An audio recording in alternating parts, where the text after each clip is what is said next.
Hey guys, and welcome to another Miniature Adventures review. So today we're going to be reviewing something a little different. Usually we review miniatures and we review games. Today we're going to review scenery. More specifically, printable scenery. Now that is a kind of play on words. The company that does some very detailed models called Printable Scenery. You have to have a 3D printer, but basically what it is they provide you the files. You have to buy them. You can then print off as many copies of that building as you want.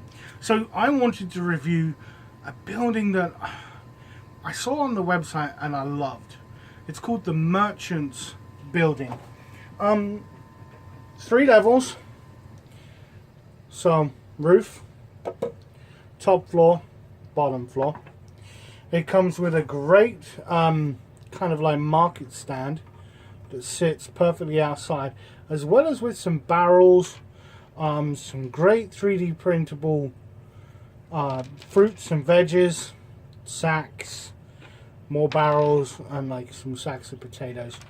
But this thing is beautifully detailed. I mean, down to the wood. Sorry about the paint splatter, I was painting something else. The detail on this is absolutely fantastic. Now, I had to print the roof in 4 sections because my print bed isn't big enough. But the main floor I could print off in in one piece. Now, the doors are removable. So, when I printed them, I print them without the doors. And so we can have an ingress and an exit, you know, based on whether we want to... what we want to do. Now, there's some great scenery, so we could have this for D&D, and maybe I've got the Merchants Village set up. Oh, it looks great. And then, you know, we say, okay, well, the characters came inside. So, you'd lift it off, and then you could place in scenery that has maybe a stand, a stall, or something else. Up above could be stores, you could have a quest. But this company is just beautiful. The detail on these models, and my printer is an entry-level printer, is just fantastic. I mean, who wouldn't want this on your table? And you literally, I could print off 2 or 3 of these and make a complete market. You know, I could paint them different styles, so I may actually print off one of these for Age of Sigmar, and then print off another one that's kind of snowy paint scheme for War in Christmas Village. It's just fantastic. I can print off literally as much as I want. And these things are great. I mean, even if I just wanted to print this, that's fine. And I can make these into separate market stalls. The only drawback is time. You know, how long it takes to print a 3D print. This total took me probably 4 days to print, which is a long time. 4 days nearly continuous. But I mean, when you get down to the detail that this has, it is worth it. I mean, this is great. So these mold lines I'll probably fix with some model putty.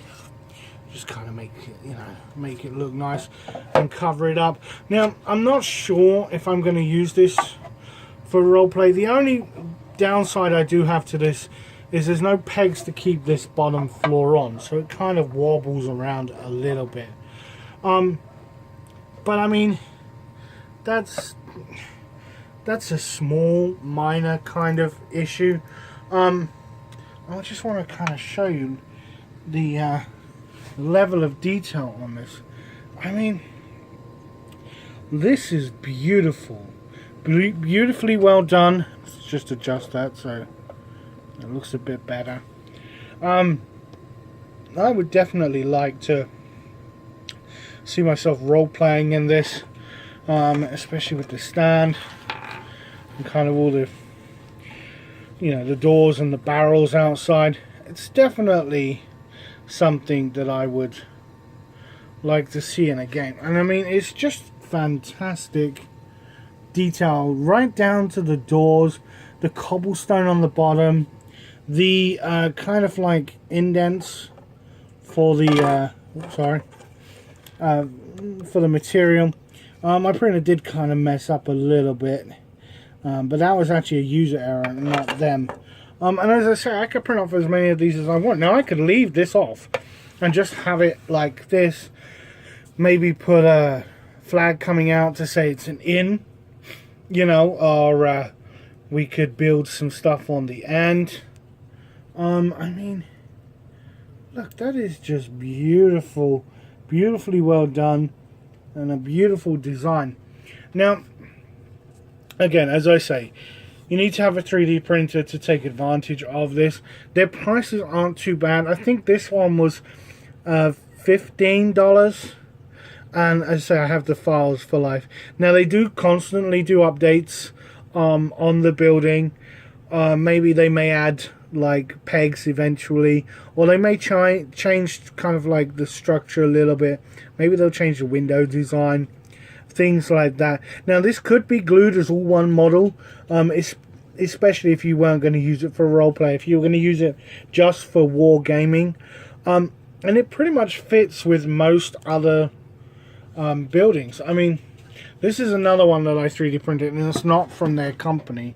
And I mean, you can kind of see they do match, you know. They kind of match, and they're from completely different people. But yeah, on the whole, great. I love it. Definitely, if you can, and you're heavy into wargaming, I would definitely get a 3D printer. Yeah, I mean, I haven't anything bad to say about this. I'm just gonna leave that there just so you guys can see the detail. That is beautiful.